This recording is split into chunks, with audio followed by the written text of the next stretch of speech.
যে বিষয়টা জানতে চাচ্ছি ভাই, আপনি তো ব্লকচেন অডিটর হিসেবে কাজ করছেন। আসলে আমাদের অডিয়েন্সটা বা আমরা ওই পরিমাণ জানি না যে ব্লকচেন অডিটিংটা আসলে কি, মানে এটার গুরুত্ব কি, এবং একজন ডেভেলপারের কাছে এই স্কিলটা কতটা ভ্যালুয়েবল হতে পারে, সেই বিষয়টা যদি আপনি আমাদের জানাতেন ইনশাল্লাহ। অডিটিং হচ্ছে সিকিউরিটি রিভিউ বলা যেতে পারে।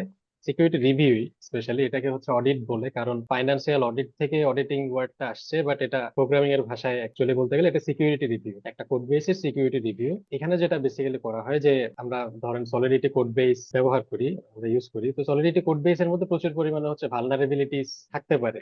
সলিডিটি যথেষ্ট পরিমাণে ভালনারেবল একটা ল্যাঙ্গুয়েজ। সলিডিটির মধ্যে অনেকগুলো লুপ হোলস আছে, যেই প্রবলেম গুলোর কারণে হচ্ছে বিভিন্ন ধরনের ভালনারেবিলিটি বাগ হচ্ছে ইন্ট্রোডিউস হইতে পারে। যেহেতু হইতেছে আমাদের এই সলিডিটি ল্যাঙ্গুয়েজ টাকা পয়সা নিয়ে কাজ করার করে, মানে বেসিক্যালি ক্রিপ্টো বা টোকেনস হ্যান্ডেল করে, বেসিক্যালি ফাইন্যান্সিয়াল অ্যাসেট হ্যান্ডেল করে।